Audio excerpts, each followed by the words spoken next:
Muito bem, agora eu vou voltar novamente ao Sérgio Braga. Agora sim, a vinheta dele, Notícias da Pecuária.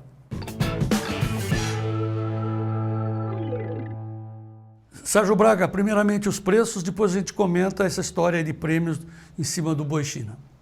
Bom, lá na abertura dos negócios na B3, a última semana praticamente de negócios com o mercado nesse mês de fevereiro, que mais um mês que tem aí os preços desandando, pecuarista desanimado.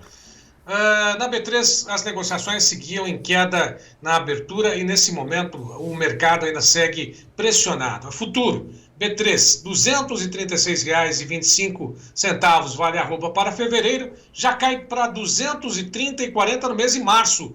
E no mês de abril, R$ 226, olha só a diferença de R$ 10,25. O fevereiro para o mês de abril, João Batista. E o maio é R$ 226,50. R$ 236,25, o indicador na última sexta-feira, tradicionalmente um dia de poucos negócios, o mercado fica praticamente travado. O mercado físico hoje, na apuração feita pela Scott Consultoria, em 32 praças, 13 apresentaram queda, as demais estabilidade. Estabilidade é o que tem a arroba no mercado aqui de São Paulo. Esse é o boi comum, R$ 231,50 na prazo, já descontado. Paragominas, R$ 221,50. Região sudeste de Rondônia, R$ 197. Tocantins ao sul, R$ 202. Mais 4 praças, Gleidson, de comercialização. Tocantins ao norte, R$ 207.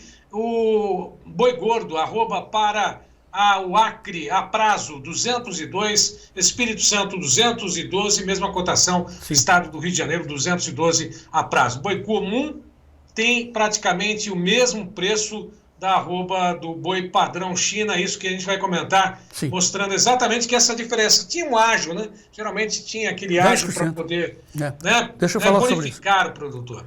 Duas lembranças. Sim.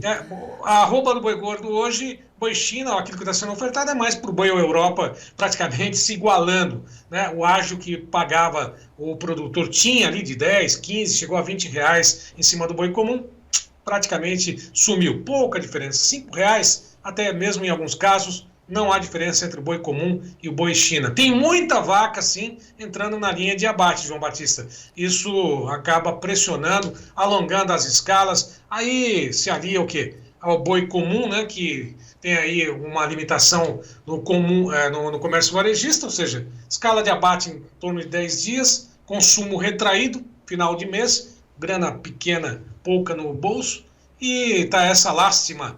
Boi do gordo tá derretendo, João Batista. Sim, eu queria fazer uma lembrança. Queria fazer uma lembrança que amanhã o Maurício Belinello volta aqui à nossa edição. Ele teve que sair um pouco por alguns dias. Aliás, amanhã também à tarde, terça-feira, amanhã, 19 horas, horário de Brasília, a terceira aula da 15ª turma do curso de introdução aos mercados de commodities. Era para ter feito semana passada, o Bruna Lise não pôde. Volta amanhã, então. Então, amanhã, 19 horas, a terceira e última aula da turma da 15ª turma do curso. Pessoal, horário de Brasília, 19 horas, não percam. É aquela aula que todo mundo está aguardando, porque vai ser a aula de referência. Beleza. E ele vai participar conosco também no programa de amanhã, com essa ênfase no mercado de boi gordo. Sérgio Braga, o que adianta agora o pecuarista caprichar? Não vai ter prêmio nenhum, é isso?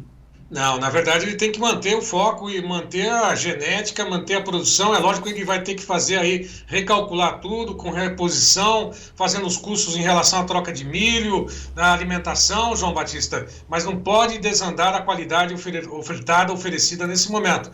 É certo que isso diminui as margens, mas o produtor não pode, vou receber menos, vou dar qualidade menor, pelo contrário, mantém a qualidade, mas tem que colocar tudo na ponta do lápis, fazendo todas as operações necessárias para poder manter esse padrão de qualidade. Mas muitos vão falar, mas pô, eu vou entregar um boi China pelo preço do boi comum? Né? O mercado vai ter que se ajustar, ou quem produz boi comum vai ter que rebolar também para poder produzir em menor tempo e atender às exigências do mercado internacional, que está consumindo, né, João Batista? 75% que vinha para o Brasil aqui, praticamente esse consumo está bem menor, não tem esses dados, mas diminuiu bastante o consumo no mercado interno, João. Você vai trazer mais informações, você vai discutir sobre isso durante as suas programações, as suas entrevistas dentro do Clube do Tempo e Dinheiro. Hoje, por exemplo, você vai conversar com o Fernando Bressan sobre integração às 15h30, né, dentro do clube. taxa de ocupação, todas as necessidades aí para o pecuarista continuar produzindo, mas manter pelo menos a margem, porque a margem estava estreita nesse momento, viu, João? Tá, e lembrando que antes, às 15 horas, o Giovanni Lorenzon fala com o André Paiva Ramos, o economista da SpaceX. Ok, você tem o Eberville, análise de hoje? A análise de hoje, exatamente, do Iberville Neto. Temos o tempo ainda para Sim, poder colocá-lo? por favor. Vamos lá, com o Iberville Neto. Iberville, boa tarde para você. As informações, quais são do mercado do boi gordo hoje? Olá, Braga, olá a todos. Braga, o cenário típico de segunda-feira, com pouca movimentação, e o que a gente vem observando é um mercado atacadista pressionado pelo consumo mais lento de segunda quinzena, e uma expectativa de uma melhoria de consumo agora, uma melhoria de escoamento no atacado, posteriormente de consumo com o pagamento dos salários. Quando a gente fala de cenário de oferta de gado, é um cenário de oferta que segue relativamente confortável para a indústria. A gente tem um cenário mais pressionado nas praças fora de São Paulo. Quando a gente fala em São Paulo, o mercado está um pouco mais de lado.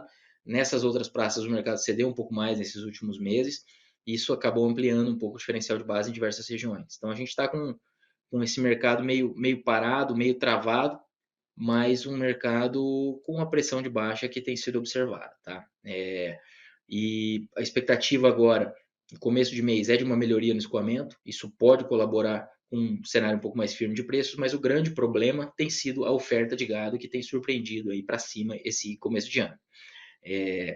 A gente fala aí de um aumento de mais de 20% nos abates de janeiro, que são os dados que a gente já tem parciais fechados, né?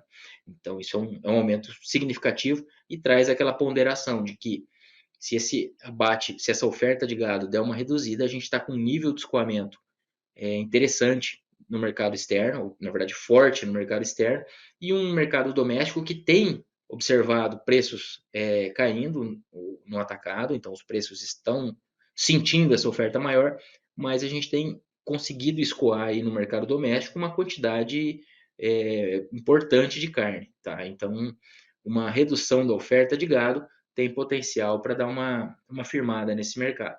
Claro que isso a gente tem que acompanhar, a oferta ainda não enxugou, e daqui a pouco a gente chega naquela época de final de safra. A gente tem um intervalo ainda até o final de safra, mas o que eu estou ponderando aqui? Estou ponderando que a gente não está falando que a oferta tende a enxugar em abril e maio. Abril e maio, normalmente, a gente tem um período de mais oferta. Talvez daqui até lá a gente tenha alguma lacuna, um período de um pouco mais de... um cenário um pouco mais enxuto do lado da oferta, a gente tem que acompanhar. E tudo isso com a ponderação de que o clima veio diferente aí de uma média histórica nesses últimos meses. Então, a gente tem que avaliar como que isso vai influenciar essa distribuição de oferta. Historicamente, março e maio, a gente tem uma concentração do abate de fêmeas, mas com esses abates de fêmeas fortes em janeiro, será que isso ainda vai aumentar em março, frente ao observado em janeiro? É algo que a gente tem que acompanhar. Tá? Vamos seguindo aí, acompanhando e vendo se esses abates vão dar uma diminuída em algum momento nesse curto prazo.